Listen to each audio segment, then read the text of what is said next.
Magandang hapon sa ating lahat. Miyerkules na naman, no? At marami tayong pag-usapan sa hapong ito. Kaya ating wini-welcome, no, ang lahat na taga-subaybay ng Inklunasyon. Ang programa na pinag-uusapan ang karapatan ng mga taong may kapansanan at ang karapatang pantao. No, sa hapong ito, meron tayong iba't ibang mga guests, no? Kasi Janine, no, malapit na, no, ang National Disability Rights Week, no, or ang NDR. July 17 to 23, we will be celebrating, no, the National Disability Rights. Sabi daw nila, 48 na daw, Miss Janine. Iwan ko kung naniniwala ka doon, Miss Janine, na 48 na. Kasi ako, no, ang pagkaalam ko, 2 taon pa lang, no, na ipinagdiwang ang National Disability Rights Week kasi for 46 years, no, ang pamagat ng ating pagdiriwang ay National Disability Prevention and Rehabilitation Week. Kaya nga, Miss Janine, no, so inaantay natin, no, ang spokesperson ng National Council on Disability Affairs para paliwanag niya ano ba talaga at bakit nagiging National Disability Rights Week na.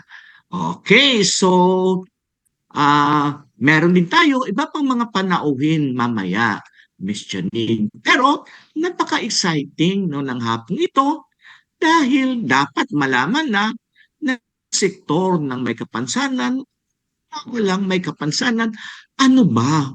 What's in store, no, for the celebration next week, no, July 17 hanggang July 23. At ang July 23 is the birth date of our idol, no, Apolinario Mabini. So Miss Janine, ano na ba, ipakilala mo na ang ating panauhin dito sa Inklunasyon? Opo. Una po, Sir Ranil, binabati ko po ng isang magandang hapon po ang ating mga ka-Inklunasyon, yung aking po mga kapwa-taong may kapansanan. Sana po manatili po kayo ngayong hapon nito dahil marami po tayong mapag-uusapan tungkol nga po dun sa National Disability Rights Week nga po na sinasabi ni Sir Daniel sa aming pong introduction. Ngayon po ipapakilala ko po yung aming unang panauhin habang hinihintay po natin Sir Daniel yung iba pang mga panauhin po natin sa hapon na ito. Siya po ay fresh from Antique, Visayas Region. Siya po ay head ng PIDAW ng San Jose, Buena Vista Antique. Ang ganda ng Kagala- picture. Opo, kagalakan po nating ipakilala ngayon sa hapon na ito si Ma'am Ami Dava. Good afternoon, Ma'am Ami. Magandang hapon po sa lahat. Thank you po for Ang ganda pala inviting ng me. picture ni Ma'am Ami, no? At Fresh saka, na fresh. yan, nagpapasalamat, no, din tayo doon sa isang message lang ng imbitasyon at hindi na dalawang isip, no, si Ma'am Ami na paunlakan tayo, Janine, dito sa Inklunasyon. Alam mo ba, Janine, no, at mga taga-ka-Inklo, doon ako nanggaling sa kanila, Miss Janine. At alam mo, Opo. Janine, huwag kang mainggit, ha? Huwag kayong mainggit, no? Doon lang naman ako nila pinatira sa isang resort, Ay, no? wow. Katabi ng dagat. Kaya lumangoy ako doon, Miss Janine at mga ka-Inklunasyon, no? Dahil pinagtulungan namin, no, ng PIDAW San Jose de Vista, no, na maorganisa Mm. ang pinakaunang samahan ng mga magulang na may anak na may autism sa probinsya ng Antique, no, especially, no, sa San Jose de Buenavista. Mm. So, Thank you, sana sir. Janine, no? Wag kang mainggit. Later on, imbitahin ka rin doon ni, ni Ma'am Ami, no? Gusto ko rin lumangoy, sir, sa, sa dagat. Yun na nga eh. Okay, Kaya nga po. sige, sige. Miss Janine, may mga gusto kang itanong kay Ma'am Ami? Sige po Ma'am Ami, kumusta naman po ngayon kayo? Sabi nga po ni Sir Daniel tinulungan daw po niya kayo na mag-organisa ng inyo pong samahan diyan ng mga parents with, children with disability. So kumusta na po kayo after po na pumunta diyan si Sir Daniel at lumangoy-langoy po sa inyong dagat? Okay, sige po. Una po sa lahat, salamat po sa imbitasyon po ngayong hapon na makasama ko po kayo, no, ang buong team po ng intonasyon po sa pagpanguna po ni Sir Ranil, Ma'am Janine, no, at kay Ma'am Dukay at sa iba niyo pang kasamahan. So, sa ngalan po ng local government unit namin ng San Jose de Benavista po, ang programa po ng sektor ng May Kapansanan sa munisipalidad ng San Jose de Benavista po ay maganda po, no, at halos Namamayagpag ba? Namamayagpag ba, Ma'am Ami, ang inyong mga programa at serbisyo Ah, dyan? hindi naman sir na gaanong namamayagpag, no. Kumbaga ginagawa lang po natin, no, yung ating trabaho bilang naatasan po, no, na mag-lead ng sektor ng mga persons with disability sa San Jose de Benavista. So para syempre, no, wala nang wala nang awa-awa, hindi na natin gusto na maging subject of charity, no, dito sa San Jose de Benavista, yung taong may kapansanan po.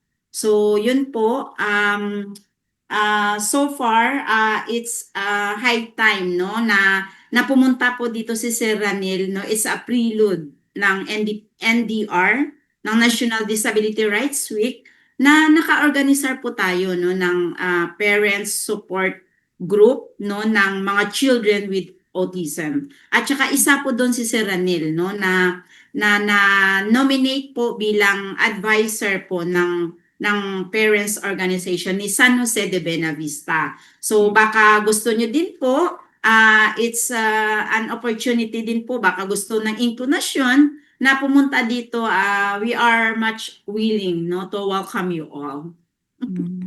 Janine, may standing invitation, Janine. Excited ako. Ay, yun. Masaya, no? Masaya ang hapong ito, no?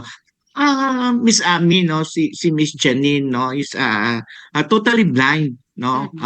Woman, si Miss Janine, pero napaka-active, no? As host din dito sa Inclination. Miss Janine, no? Bago tayo mag-proceed, no? Ipakwento lang natin muna, no? Kay Ami, ang kanyang journey, no, bilang isang babae din may kapansanan. Ma'am Ami, would you like to share your story kasi ilang dekada na rin to, no, nagiging leader, no, si Ma'am Ami. Siguro maganda din, no, na mapakinggan ng ating mga taga-subaybay ang kwento ni Ma'am Ami. Ma'am Ami, please. Okay, akin ba sir? Akin ba lahat ng time? Ganun, no? Sige. Yeah, you can have all the time. You can stop me kung time na po. Sige. Sige po, ikinararangal ko po, no, na ipakilala po kung sino po si Ami Dava, no, na nakilala po ninyo sa sektor at palagi pong uma-attend or nagpa-participate po ng mga trainings and seminars, national and international man po. So ako po, si Ami M. Membrillos Dava, no, hindi ko na sasabihin yung edad ko, i-guess nyo na lang according sa profile pic ko para may surprise naman, di ba? Janine, So, baby face si Ami, Janine, baby face.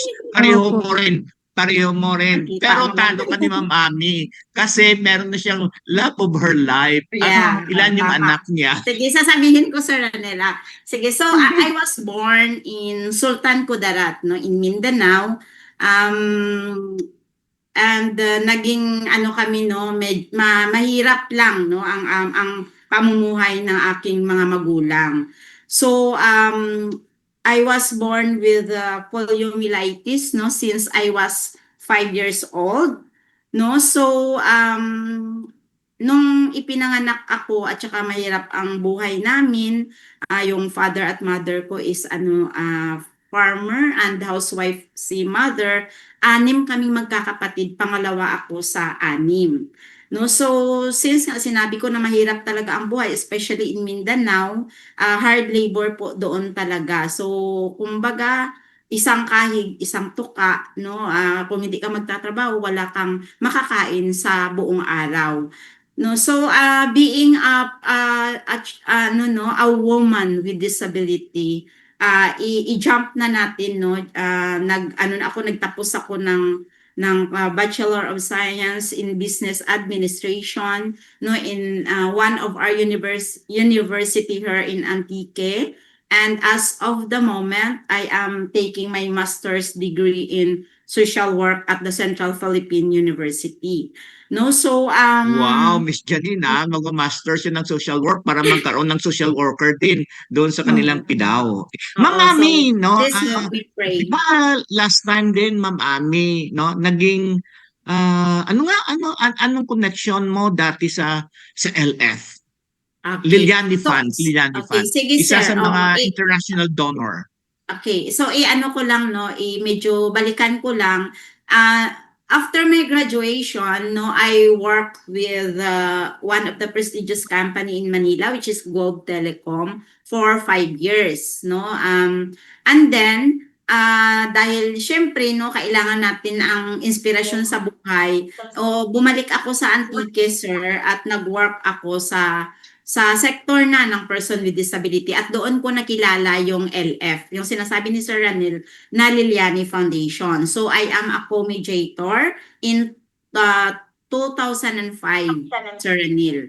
No, so co-mediator ako ni Liliani Foundation, but before back, sir, naging scholar din ako ni Liliani Foundation during my college So days. naging scholar Oo. ka rin pala Yes, naging ng LF. scholar po ako, and my husband po. Oo, so Oh, maipagmamayabang ko din na kami din po yung successful, binubuhat ko na yung upuan ko, successful na beneficiary ni Liliani Foundation. So including my husband who is now a public servant po sa isang LGU dito. So yun po, naging co-mediator ako in 2005 until 2010. Tapos nag-work ako sa province, no, sa provincial government ni Antique as PIDAW head din for 5 years. Then bumalik po ako sa local government po sa San Jose de Buenavista namin from 2017 up to present. So balik tayo doon, Sir Ranil, sa Liliani Foundation. Medyo nung mga time na magkakasama pa tayo noon, siguro, Sir Ranil, no, kasi noon din namin yung Northfield at saka partner din si CBM, no. Talagang namamayagpag, ika nga, i-borrow ko na, Sir Ranil, yung sinabi mo. Namamayagpag talaga si San Jose de Buenavista when it comes to Liliani Foundation, no, an NGO in the entire Western Visayas, no, in Region 6. No, so ang daming programa, no, ni Liliani Foundation noon. Meron mga livelihood, no, at saka yung ano ba yung prosthesis, at saka may person with disability center, no, na nag-accommodate ng mga persons with disability in San Jose de Buenavista and nearby municipalities po. So yun po, maganda talaga yung Liliani dito noon during time po namin. thank you, Miss Ami, no? Timing talaga. Nandito na yung pangalawang guest Oh, natin, wow. Miss Janine, no? Ang co-convener ng Philippine Coalition on the UN Convention on the Rights of Persons with Disability. Pakilala mo nga, Miss Janine. Wow, ang ganda pa ngayon, no? Bihis na bihis din, Miss Janine. Kilala mo na, Miss Janine. Sino kaya siya? Taga Pangasinan ba 'to, sir? Siyempre, alam pa mga iba. Okay. Sige po, sa mga ka-inclination po, kagalakan ko pong ipakilala, isa rin po sa aming pong masipag at um, pinakamaganda rin pong miyembro ng Ka-Inkunasyon, si Miss Jennifer Garcia from Pangasinan. Daw din po siya from Pangasinan. Hello, Miss Jen. Hello mga Yeah, good kanasyon, afternoon. magandang Miss hapon po, Jen. Sir Ronil and Kahit na Miss busy si Janine. Miss Jen, dito pa rin, okay? Opo. I-greet mo, Miss Jen, no, yung ating mga taga-subaybay. Yes, magandang hapon po mga kanasyon at good afternoon Sir Ronil, Miss Janine at siyempre ang aking friendship na guest din po dito si Miss Ami Dava. Magandang hapon po sa inyong lahat. Happy NDPR Week po. Maagang pagbati po para sa ating lahat. Maagang pagbati. Kamusta dyan, Jen? Kamusta dyan sa Maulan. probinsya Kasinan? Maulan po ngayon at Oo. ito po yata yung epekto po ng bagyo na papaalis po na ating pong bansa. Bagamat okay naman po overall, okay naman po Kahit dito sa maulan, kahit na maulan dyan, pero yung smile mo, nandyan pa rin. Ang init-init. Okay. Opo, Okay. So siyempre parang, po. yeah, yung dalawang guest natin ngayong hapon, Miss Janine, no? Opo. Ang galing, no, sa Persons with Disability Affairs Office, no? Mm. Si Miss Jen, no, from Luzon, no? Province, no, Pangasinan, at si Miss Ami naman, no, from the province of Antique, no? Specifically sa municipality ng San Jose de Buenavista. Okay. Miss Jen, ano ba balita mo sa amin, no? Ano ba yung mga napaplanuhan nyo na dyan ng mga activities para sa susunod na linggo, no? Para sa ating Disability Rights Week celebration, Miss Jen? Okay, thank you Sir Ranil. Ang province po ng Pangasinan ay naghahanda na rin po para po sa mga iba't ibang activities po para sa mga persons with disabilities dito po sa Pangasinan. Kapartner po natin ang Provincial PDAO Advisory Board composed of the different agencies, national agencies, ang mga CSOs po, and especially po yung ating pong Pangasinan Federation of Persons with Disabilities. Ang ating pong mga nakalatag, sir, since kami po ay sa province, ang pinakamalaking event po namin ay ang aming culmination which will be held on July 28. Kami po yung magsasara ng celebration, kumbaga para sa ganun mabigyan ng pagkakataon yung mga LGUs natin magkapag-conduct po sila ng kanilang respective activities. And ang last po ay dito po sa province ng Pangasinan.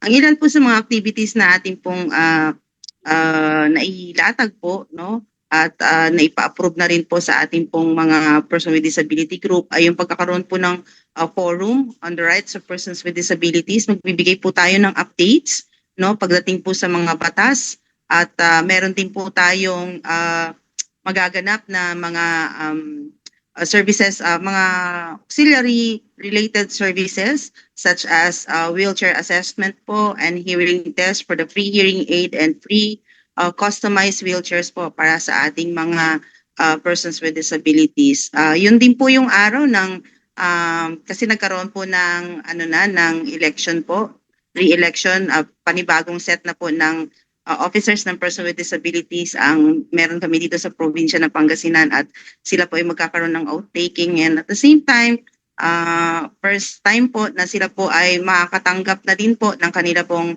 parang monthly transportation allowance po para po magamit po nila sa kanilang pagmi-meeting. Maliit na halaga po na makakatulong po sa kanila para po sa kanilang pag-attend or para magamit po nila sa mga activities din po nila relative to the activities po ng Provincial Federation.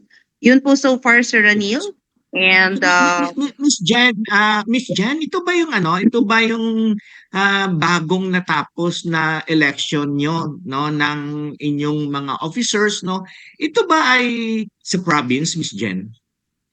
opo, sa province level po ito, sir. Sapagkat dito po sa probinsya ng Pangasinan ay napakasipag po ng ating pong federation na kung saan po nagkaroon na po sila. Halos lahat po ng barangay po dito ay meron na din pong mga elected and appointed na mga leaders po in every barangay. So, hindi pa po elected lahat sapagkat sa kadahilanan din po na limited din po yung kumbaga yung access pa po sa ibang areas, but progressive naman po yung pagkakaroon po ng lahat po ng organization sa bawat barangay. At ito po nga, sila nga po yung ating pong kapartner dito po sa province of Pangasinan po sa pag-abot sa mga person with disabilities. Actually, napakaganda ng kanilang proyekto, no, sapagkat sila po yung nangunguna na mag-data profiling. Ayan, sila po yung naghahanap at kumbaga nagkakaroon po sila ng comparative data po doon sa Philippine Registry for Persons with Disability, at meron pa din po sila sa pamamagitan po nila sa bawat barangay. Meron pa rin po na mga hindi po nakakakuha ng person with disability ID sa kadahilanan din po na may challenges po financially, no, dun sa pagkakaroon ng yung lalo yung mga children with disabilities na nangangailangan po ng assessment at nangangailangan po sila ng mga espesyalista na titingin po at magsa-certify ng kanilang disability. Yun po, Sir Ranil. Okay, thank you, Miss Jen. Timing talaga, Miss Jen, no? Nandito na si Attorney Walter, no? Yung spokesperson. Pakilala mo pala, Miss Janine. Miss Janine, pakilala mo, no? Si Sir Walter, Miss Janine. Mga kainkunasyon, sinabi ko na nga po kanina sa introduction, may mga panauhin po tayong hahabol ngayong hapon nito. Kagalakan pong ipakilala ng inkunasyon ang representative po ng National Council on Disability Affairs. Spokesperson po siya. Nakasama ko rin po siya, sir, Sir Renil, nung nagpunta po kami sa Indonesia sa Quality Rights on Mental Health ng CBM. So, mga kainkunasyon, let's all welcome Attorney Walter Jason po. Hello, Sir Walter. Hi, Madam Classmate, Ma'am Janine, and Sir Ranil. Hello, good afternoon. At good afternoon din po sa ating mga laging nakakausap ng mga strong PIDAW women. Anyway, magandang hapon po, and I hope na yung lahat ng taga-subaybay po ninyo dito sa inklusyon ay maraming matutunan this afternoon po. Sigurado, Thank you, sir. sigurado kami dyan, attorney, no? So, Miss Janine, ano na tayo ngayon? Buo na tayo, Miss Janine. Ano na Opo. tayo?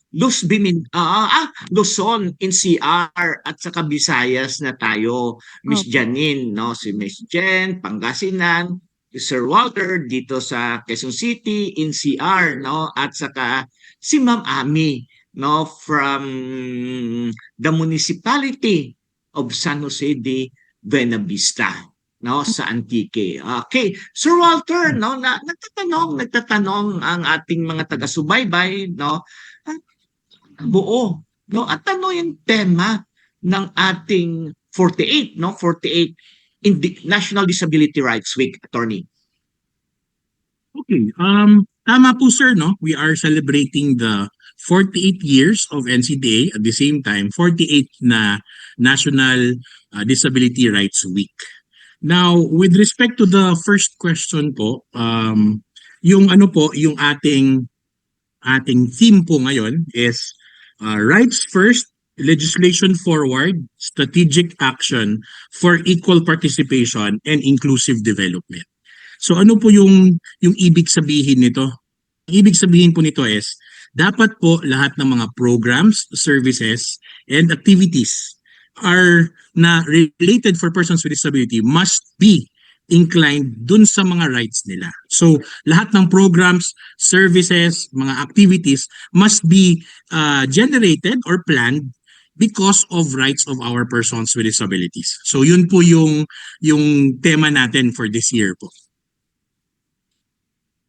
Okay, kasi kanina sinabi na rin niya ni Ma'am Ami, no, dapat daw, no, from the charity, no, let's move toward the social and rights bell model of looking at, no, disability. Sinabi yan kanina ni Ma'am Jen. Siyempre, siya yung aming lead convener, no, sa Philippine Coalition on the UN Convention, no, on the rights of persons with disability. Pero may mga siguro may paglilinaw, no, may mga paglilinaw, no, na gusto malaman din ng ating taga-subaybay. So sabi tayo na strategic, no, Miss Janine, no?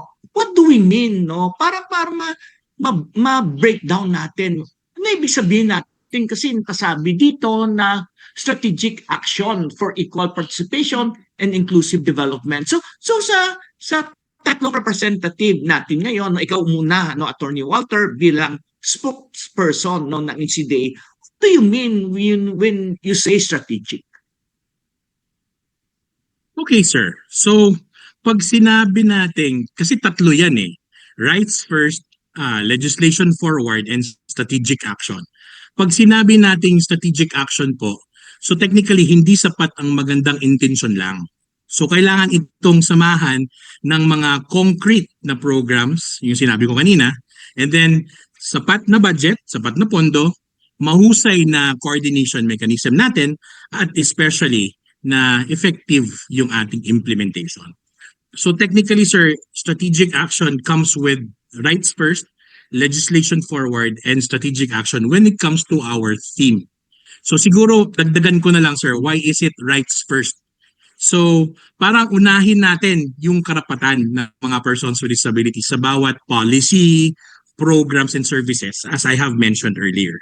And then when we talk about legislation forward, ito po tuloy nating palakasin ng mga batas, mga nilalaban natin, yung mga legislative agendas natin, the policies that we have as of the moment, para mas maigting yung implementation. And that's after yung dalawa, rights first, legislation forward, and then the third is strategic action. So hindi sapat lang, ulitin ko po, hindi sapat lang ang magandang intention mo. But ang kailangan po is really a concrete program, may pondo, at magandang pakipag-coordinasyon sa grassroots level with our sector sa persons with disabilities, and then effective implementation. Yun po. Yung explanation, no, Attorney Walter. Natin, no, itong dalawang head ng PIDAW natin dito. No, sino ba mauna ba si Ma'am Ami, no? Doon sa pinaliwanag no ni Attorney Walter, no? Programa ba at serbisyo diyan, no, sa San Jose de Benavista? Naka-anchor din ba siya, no, Ma'am Ami, noon sa karapatan, no, may palisiya ba siya? At strategic ba, no, ang inyong mga ginagawa diyan, no, sa Antique? Okay, sige. Ulit po, Attorney Walter of NCDA. Thank you po, sir, sa explanation niyo po. So, dito po sa San Jose de Benavista, Antique, nakapaloob po sa AIP, no, or tinatawag nating Annual Investment Plan, yung mga programa po na gagawin ni PIDAW for the entire year. So, meaning to say, yung halimbawa po yung celebration po ng NDR po ngayong taon is planado na po yan nung nakaraang taon. So, paano po siya pinlano? So, ito po ay sa pamamagitan ng discussion po among our partner stakeholders, katulad po ng Municipal Council on Disability Affairs, kasi yan po yung present dito sa amin, which composed of our partners from the national agency and the department heads po. So, and including din kasama din po doon yung mga grupo po ng sector or organisasyon ng mga persons with disability po, katulad po ng federation. So lahat po ng barangay po namin is organized na din po, and ongoing na din Yes, yung Ma'am Jadit, lahat ng barangay ng San Jose, lahat po ng meron 28 silang, no, Opo, samahan organized ng mga po. tao may kapansanan. So, Sir Ranel, federated na po yun sila sa kabuuang locality po namin. So may isa po silang ganong mother org, no? Yun yung tinatawag nating ACMA, yung Asosasyon ng May Kapansanan sa Munisipalidad ng San Jose de Benavista, Antique po. So may identity sila, kasi hindi lang basta-basta na i-organize sila then wala na, no?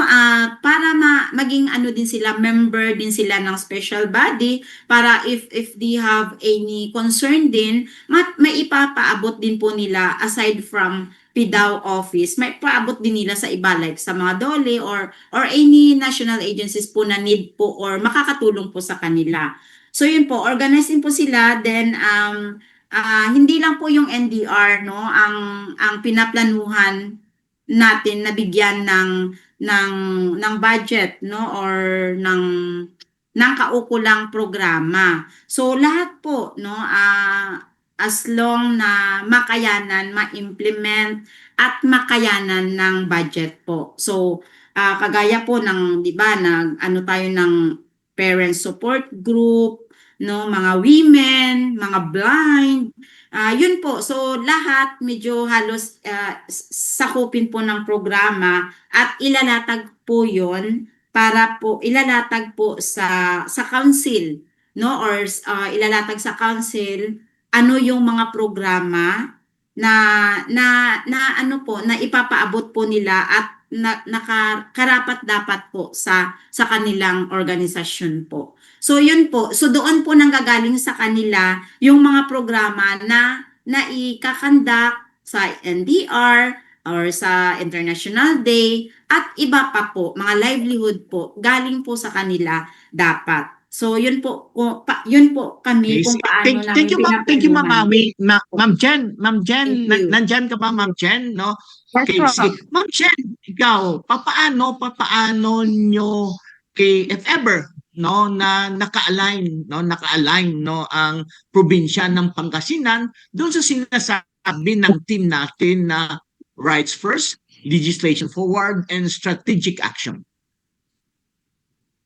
Rights first, syempre po ang basis po natin ng ating programs and services ay nakabase po sa mga batas na meron po tayo dito sa Pilipinas. Kung pag-uusapan po kasi ang PDAW, yung establishment po ng PDAW through the Republic Act 10070, ang probinsya po ng Pangasinan ay compliant po dito sapagkat last year po we were able to pass a provincial ordinance establishing the office of the Provincial Disability Affairs Office under the Provincial Governor's Office. So under po kami ng LCE. So now, Jen, no, the PDAW Pangasinan is really autonomous, no, from your PSWDO. Yes, sir. Opo. But syempre po, ang opisina kasi ng PDAW hindi po siya totally independent kundi ang term po ang description is interdependent po kasi po ang hindi po nagsosolo ang serbisyo dahil kailangan pa rin coordinate ng PDAW sa iba't ibang departamento at iba't ibang ahensya at nang sa ganun po ay makapag-access ang ating mga persons with disabilities ng mga inclusive services from those respective agencies and offices. At dito po sa probinsya ng Pangasinan, ang ating pong ordinansa ay may kaakibat po na pag-activate ng Provincial Advisory Board, PDAW Advisory Board, na kung saan itong advisory board na ito po yung ating i-introduce this coming culmination at sila po yung uupo at makikinig po sa lahat po na ang mga boses ng ating mga person with disability from the grassroots. And then Jen, parang ano ka rin, Jen? Yes, Jen, parang ano din, parang CBM, Jen. Parang CBM din kayo. Meron country advisory panel. Okay, sige, Jen, tuloy, Jen. Opo, maganda po yun, sir. Kasi we had this meeting and they are very eager talaga to help. Ang kagandahan po kasi since syempre kasama ang OPD doon sa advisory board at siya yung nagiging vessel, nagiging avenue para marinig yung boses ng lahat. And this culmination po, this coming July 28, the culmination, ang expected po na output, we will come up with a policy recommendation na encapsulating all the issues and concerns of persons with disabilities. And yun po yung ilalabi doon sa PDAW Advisory Board, sir. And we are may tanong really pala kami dyan, no, Miss Jen, may tanong Yes, kami dyan ni Miss Janine, Opo. no. Doon sa mga advisory, no, sa mga advisory committee, advisory council, kasama ba dyan I'm sorry, sir. yung mga Hello? parents of children with disabilities or meron ba yan avenue, no, for children and youth with disabilities na pakinggan din sila kasi bahagi din sila ng sektor ng may kapansanan. There is already a instruction from our governor and even our provincial administrator and the vice governor po na abutin ang ating pong parents ng children with disabilities. The PDAO Pangasinan closely coordinates with the Dagupan Autism Society Incorporated, pero yung term ay ang tawag sa kanila ay Dagupan, but they are composed of from the different the members comes from the different LGUs dito po sa probinsya ng Pangasinan, and sila po yung ating pong partner, and we are asking their help and assistance as well na ma-establish yung iba't ibang organization din sa iba't ibang LGUs, at yun po yung pamamaraan po natin para ma-reach out po ang mga parents ng children with disabilities, sir. Kasi ang goal Sige, din naman na thank you. Thank you, Miss Jen. No? Sige, balik tayo kay Attorney Walter. No, kasi marami talaga nagtatanong ngayon, Miss Janine, di ba? So ano no yung mga activities dito sa NCR no na I don't know, pinangunahan or in partnership with NCDA. So Attorney Walter, no, enumerate, no? Kasi baka Yes. sasali naman kami ni Janine, no, sa mga iba't ibang activities dito sa NCR, no? Attorney Sige, Walter, sir. please. Isa-isahin natin yan, Sir Anil. But siguro before we close dun sa rights first, legislation forward, strategic action, and equal participation and inclusive development. Kailangan yung last part ng inclusive participation and equal participation and inclusive development. Kailangan po kasi lahat ng ating mga persons with disability should be provided with the rights regarding the education, trabaho, kalusugan, and all. Anyway, so with respect to that, let's go to your next topic, sir. Ano-ano ang mga different activities ng NCDA? So the NCDA, spearheaded by the different agencies natin. So ngayon po, because of an executive order, nadagdagan po ng 3 ahensya ang NCDA. So from 13 strong agencies, Okay. naging 16 strong agencies na kami. So kasama na po si Wow, DepDev, 16. yung dating NEDA, and then nadagdagan po si CHED, and then si DSHUD, sir. Hmm. So pero yung representation natin ng Ano CSO, yan, attorney? Ched? NEDA? Tapos ano DSHUD. pa yung isa? DSHUD, Disod. housing. Okay. Yes, Oh, DSHUD. department. Yes. Okay. Sa housing. So inclusive housing for persons with disabilities yung sinusulong natin dyan. Anyway, so with respect to that, our 16 strong agencies and also the 6 members of the societies. Kanina kasi you were referring to Ma'am Jen kanina with respect to the CSOs, yung mga civic society organizations, 'di ba, for children, for the family, for the carers. So lahat po 'yan kasama po doon sa ating celebration. So I'll pinpoint the lahat. Supposedly, the celebration is a week-long celebration. It's being celebrated July 17 to 23. But because of our strong agencies and our strong stakeholders, naging month-long siya na activity. So meron na po nag-spearhead even last week. Yeah, Miss Jane, month-long na pala. Oh, Ma'am Janine, month-long na pala. Naging month-long siya. Okay, sige. But based on our executive order po, week-long talaga siya. So it starts with July 17 to 23. But with respect to our celebration po, naging month-long celebration siya. So July 6 to 9, sa DOT Central Office Ground, nagkaroon po tayo ng ng Persons with Disability Bazaar. So that's July 6 to 9. So currently 8 pa ngayon. So continue pa yung bazaar. So the bazaar is located at DOT Central Office, ground floor. So the address is 351 Senator Hill Puyat, Makati. Okay. And then July 8, as of today, at DOT Central Office din ulit po, meron po tayong Autism Awareness Seminar. So this is spearheaded by Department of Tourism, and then for our mga DOT natin na employees. Okay.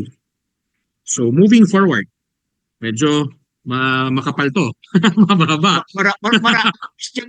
Ang dami nahawakan to ni attorney. No, makapal ang Pero papel. bibilisan ko, sir, para sa'yo. Bibilisan ko sa ating para ma-aware lahat. So with respect to July 13 to 20, it's actually our opening. So sa Park Triangle building sa BGC, Taguig City, there will be an art exhibit and bazaar. So make sure po na punta kayo doon. So again, sa Park Triangle building BGC, Taguig City, po siya ng 3 p.m. That's gonna be July 13 to 20. And then on July 14 sa Privato Hotel, it is located at 82 Scout Castor, Barangay Laging Handa, Diliman, Quezon City. So we will have our national orientation for media representatives promoting inclusive employment for persons with visual impairments. So ang partner natin dyan is Resources for the Blind Incorporated. So eto po by invitation, but syempre we could always go there and try to visit. And then with respect to July 17 po at 1 a.m. online, it will be a kick-off, so opening of the 48th National Disability Rights Week. Kaya po nawala na yung prevention, yung NDPR dati, kasi nakalimutan natin yung kasi dapat yung core functions ng NCD, etong logo na to, 'di ba? Rehabilitation, nandito din yung yung habilitation, and then nandito din po yung prevention, and at the same time equalization of rights. So pag nilagay yung prevention, parang prevention lang talaga siya. So para ma-include siya lahat, so ginawa na po siya through an executive order na maging National Disability Rights Week. Anyway, so moving forward, July 17 also 2 p.m. online. So we have ADHD 101, Understanding Attention Deficit Hyperactivity Disorder Seminar. So ang ADHD Society po, and it's open to public. And it's online po. So if you want, yung mga links po, pag sinabi natin online, you can visit our Facebook page or our website, ncda.gov.ph or National Council on Disability Affairs sa Facebook para po makuha yung mga different links. Okay, July 18, online via Zoom. So preventive health strategies with me, staying healthy at every ability. Title po yun, hindi po ako yung magsasalita doon. Anyway, it's sponsored by our Health and Wellness Solutions. So again, it's open to public. And then on July 20, 8 a.m. to 5 p.m. at Bayview Park Hotel, Pasay City, we will be having our legislative town hall meeting. So everybody is invited po. Kayo po, ini-invite natin na pumunta doon sa town hall meeting, and it will be hosted by the National Council on Disability Affairs by invitation po. So Kailan yun, attorney? July 28 a.m. to 5 p.m. The town hall, legislative town hall, as we all know, pag sinabi nating town hall, it's more on different policies, different legislation, legislative agendas, anong gusto nating isulong for our sector. Now, with respect to this one, it's very important kasi the NCD as of the moment, through the thrust and direction of our Executive Director, Glenda D. Relova, meron tayong tinatawag po na 10-year decade plan na binubuo. So this is in partnership with Australia, with Spring and Australia Embassy, na magkaroon tayo ng 10-year decade plan tulad ng ginawa ng Australia. Okay. So moving forward, July 22, 1 p.m. to 7 p.m. at Sequoia Hotel, Tomas Morato, Quezon City. It will be the Biennial Recognition Award Program Ceremony and Partners Recognition Awards. So yung Biennial recognition po, it's an award for LGUs and our extraordinary persons with disabilities. So this is July 22, 1 p.m. to 7 p.m. It will also be hosted by the National Council on Disability Affairs, and it's also by invitation kasi ang pupunta po doon, I don't know if it's going to be online then, hybrid, I don't know, but eto po, ang mga ininbitahan natin dito are the nominees. So hindi pa natin alam kung sino na nanalo doon sa extraordinary awards natin. So very excited on July 22. Okay. So apat na lang po. July 23, 7 a.m. PUP Santa Mesa, Manila. 8 a.m. Tanawan City, Batangas. It's the annual wreath laying ceremony at the Apolinario Mabini Monument Shrine commemorating our Father of Disability. And also, this is in partnership with National Historical Commission of the Philippines. And it's also by invitation. But syempre, ano naman, public naman yung area sa PUP, so we could always watch and support. And then on July 23 also, 7 a.m. to 3 p.m. At DPWH Multipurpose Hall in Manila, seminar on Magna Carta for persons with disabilities for DPWH employees. Very important kasi accessibility barriers natin. All ano talaga employees of the DPWH kailangan alam nila kasi sila yung champion natin with respect to accessibility. So our partners there, it's ano po, Philippine Sports Commission, Milo, and then it's open for public but by registration. So that's ano po, July 23. And July 26, 4 a.m., University of the Philippines, Diliman, Quezon City, we have the annual walk, run, and roll. So Philippine Sports Commission and Milo po ang ating partners. So tayo, Sir Ranil, kapitbahay natin to, so pwede talaga tayong pumunta sa UP Diliman. And then last but not the least, we will have also on July 26 at MICE Center, Quezon City. That's the tentative venue. The first mega rehab. So this is in partnership with Project Empower. So maliban po sa ating mga pidaw na mga magigiting na nagse-celebrate din sa kanilang mga mga National Disability Rights Week, pag may vacant kayo with your schedules, feel free to join the online or even the activities that we have. I think registration is still ongoing, so please do visit our website ncda.gov.ph and also visit our Facebook page at National Council on Disability Affairs. Ayun, sir. Thank you very much. Nabilisan ko. I don't know, baka nakaligtaan ko lang na i-confirm ko si Attorney Walter. May narinig ako na magkaroon ng caravan sa NCDA. Hindi lang nagkaroon, sir. It's ongoing. If I'm not mistaken po, nag-start na tayo talaga ng ating caravan since first quarter pa or last quarter pa ata. Last year, last quarter. Ano po 'yan? Yung Dare Caravan po is actually meron tayong mga assessment team. Pag sinabi natin assessment team, these are medical practitioners, developmental pedia, we have the OTs, the PTs, mga ganun po, speech, andun po sila. And then ina-assess po yung mga bata natin sa different provinces. So this is in partnership with the provinces.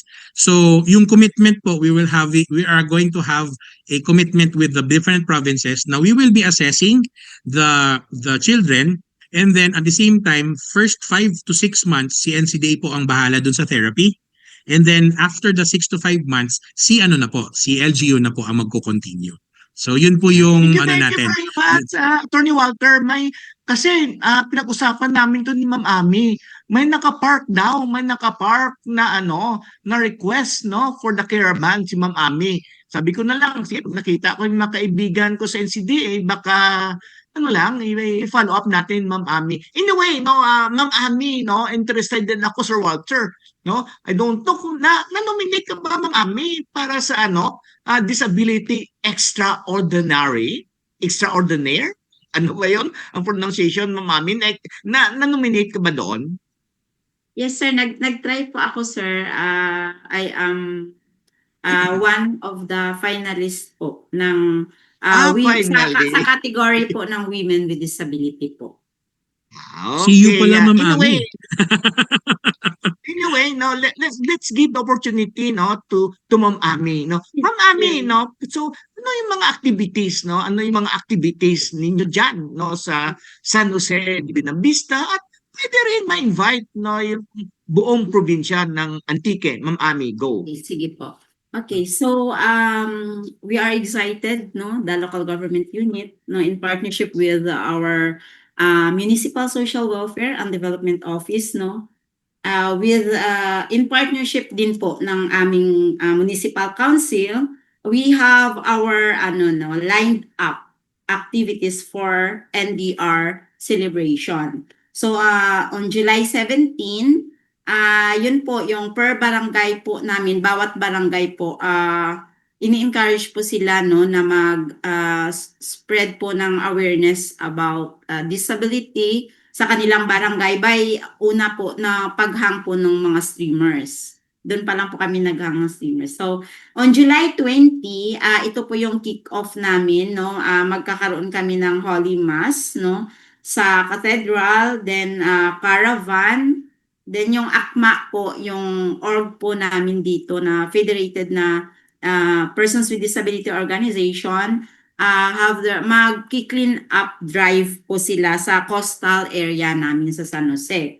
By July 22 nasa Manila na po. Then July 23 ito po ay disability sensitivity training no for our department heads po sa LGU. Then for July 24 training po on inclusive disaster risk reduction. So ini-expect po natin dito is 80 to 100 participants coming from the Persons with Disability Organization, the Municipal Disaster Risk Reduction Employees, the MCDA, yun po yung Municipal Council on Disability Affairs. And after this, Sir Ranil, pupunta ka na dito kasi mag-induction no, or oath-taking of our newly elected officers of our parent organization.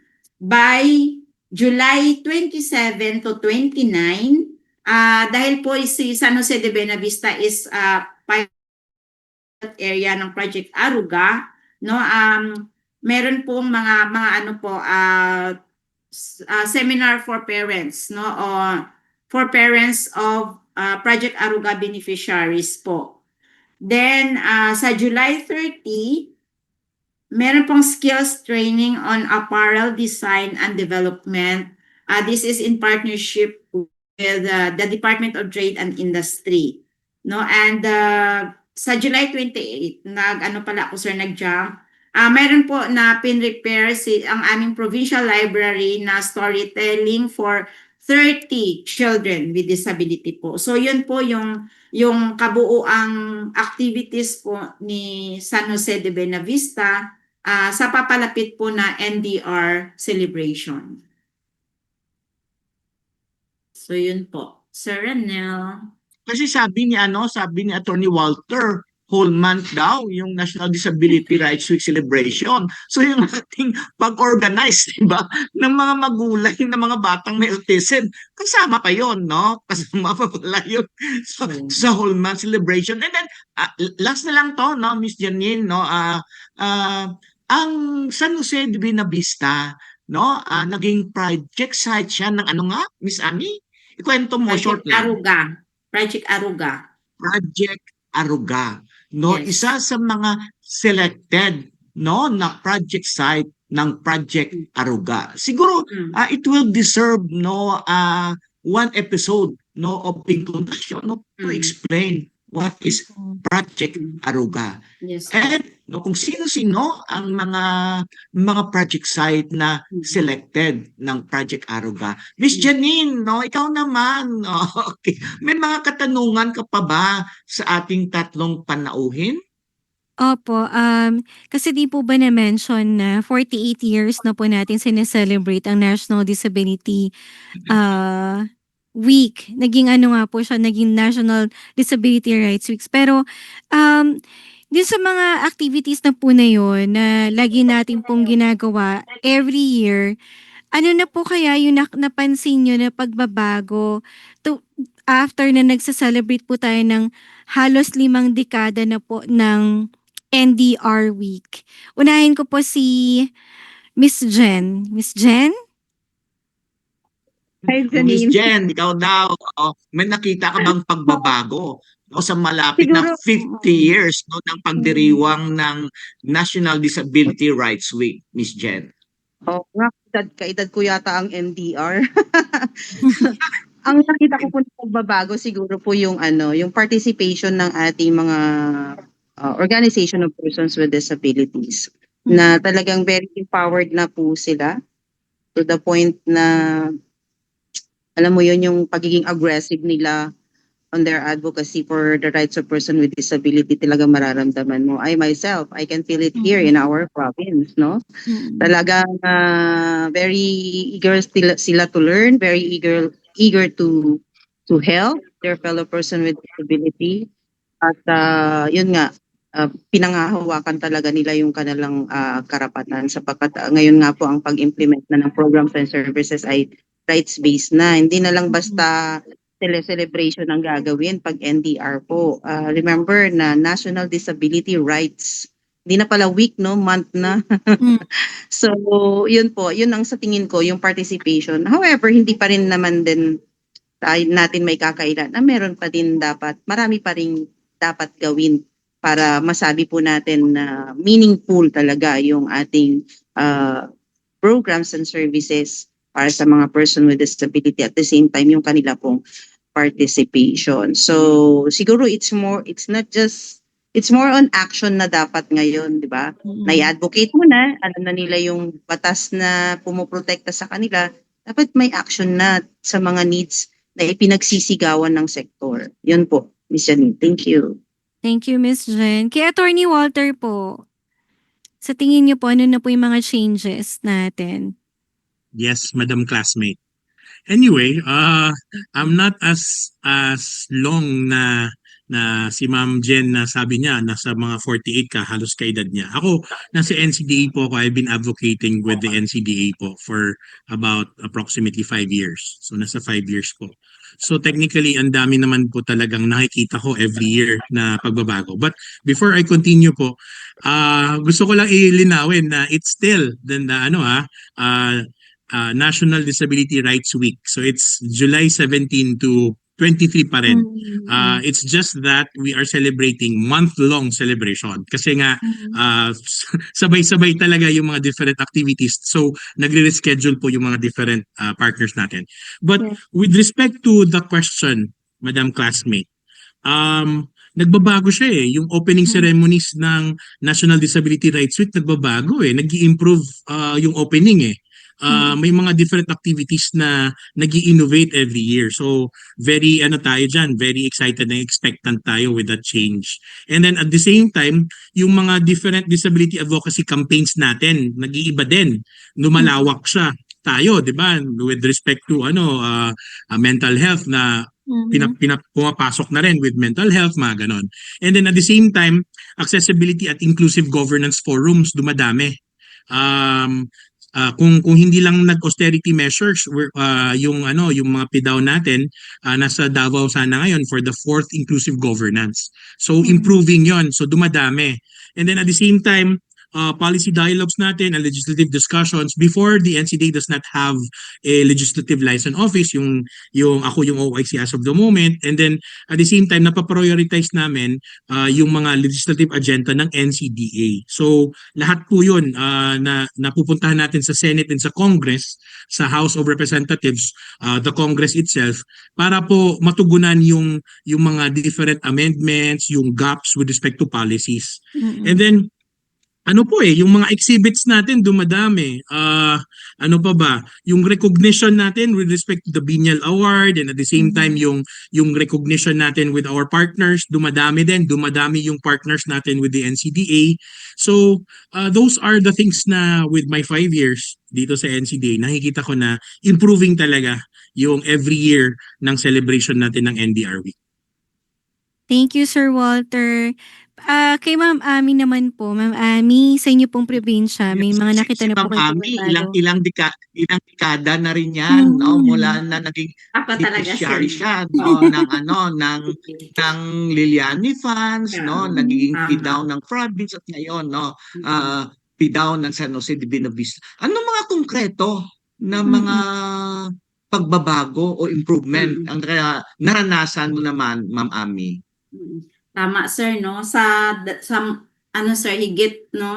Kumulang 2 dekada na po talaga ako sa sektor. yun po na napaigting po natin no ang partnership po talaga sa ating mga partner agencies po no. Kung noon dependent lang sa DSWD, sa NCDA, si Persons with Disability po, ngayon marami na po tayo, marami ng mga agency yung namulat no na every NDR, every July, ma'am, ano yung ma-help namin? Ano ba yung celebrate? Parang binibigyan na nila sir ng kumbaga ini-insert na nila na naging regular program na din ng mga ahensya po noon. So, yun po ang pinagbago, no? Especially sa sir, may mga budget na din sila for persons with disability. So, dati wala. No, sa mga kabaranggayan natin, lahat po halos ng barangay ngayon ay may allocation na po for persons with disability. So yun po ang kakaiba, no, is because of the mandate. So nasusunod na at saka marami na din talaga, no, sinabi ni Jen kanina na yung mga persons with disability ay lumalabas na talaga at nakikilala na po nila ang kanilang rights. And yun po, yung pa din po, yung sa education, sa employment. So aware na rin po no yung mga agency na may mga mandate po na dapat mayroong persons with disability na i-hire sa isang ahensya, no? Tapos no persons with disability ang dapat hindi i-accept po sa school. So yun po, yung partnership po talaga natin is wide na at malapad na po. Yan po. Okay, sige. Thank you, Attorney Walter, no? Thank you, Ma'am Ami and Miss Jen, no? Medyo wala na tayong paano. Sana marami pa tayong mga itatanong, no? At dapat malaman sa ating mga panauhin, pero nagbibigay na no ng hudyat ang aming direktor. Okay, sige. Siguro bago tayo mag-final messages, no, from our different guests, no, JM, yung ating public service announcement muna.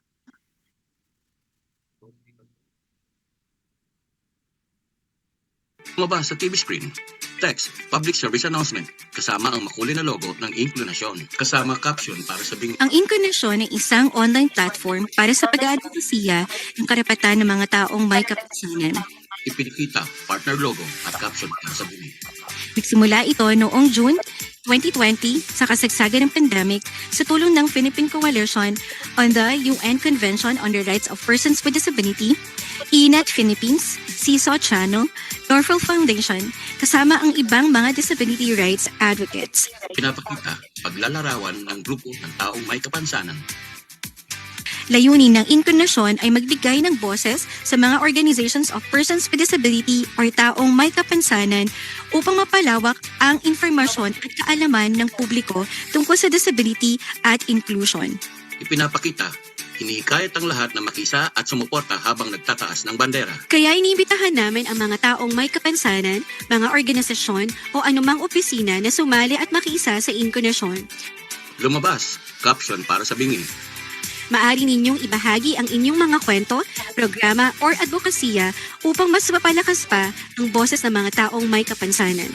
Pinapakita, paglalarawan ng grupo ng taong may kapansanan. Sama-sama nating itaguyod ang mas inklusibong lipunan. Pinapakita, makulay na logo ng Inklinasyon. Dahil sa Inklinasyon, laging may inklusyon. Inklinasyon, inklusyon, now na. We would like to thank our sponsors and partners, CBM Global Disability Inclusion, Philippine Coalition United Nations Conventions on the Rights of Persons with Disabilities or PCUNCRPD, INET Philippines, Norfield Foundation, CISO, Philippine Partnership on Children with Disabilities or PPCWD, Liliane Funds, Deaf Blind Support Philippines or DBSP, Philippine Chamber of Massage Industries for the Visually Impaired or PCMIVI, Provincial Government of Batangas, PIDAO Pangasinan, Regional Associations of Women with Disability or RAWWD Region 1, Mabini Movement, and of course, the ASEAN Enabling Master Plan 2025 Coalition.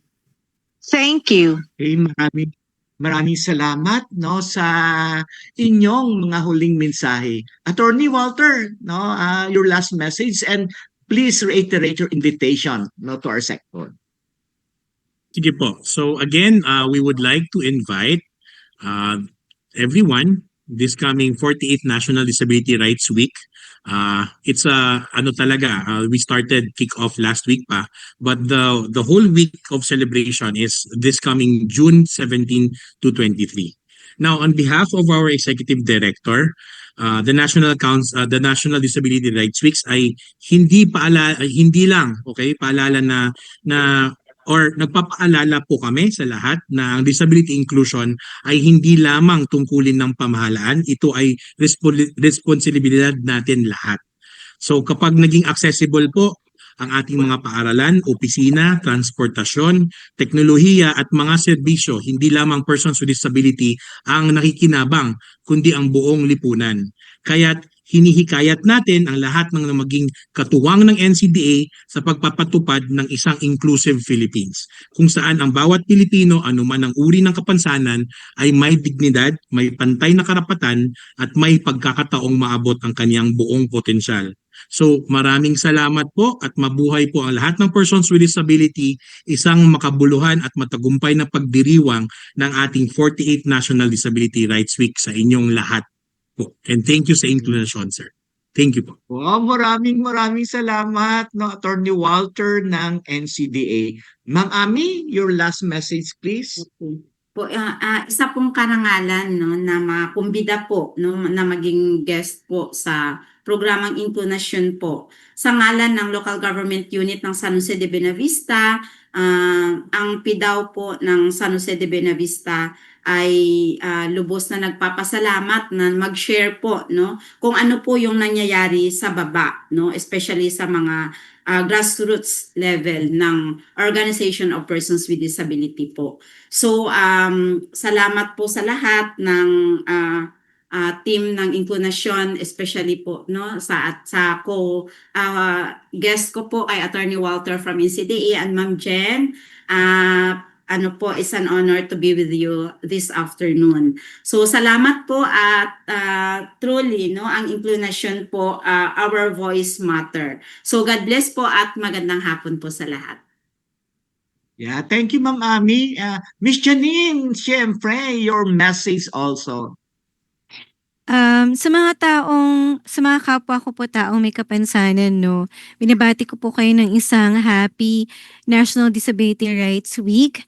Sabi nga po ng klase ko po from NCDA, inclusion is a shared commitment. Hindi lang po dapat inaasa natin ang lahat ng responsibilidad sa ating gobyerno or stakeholders.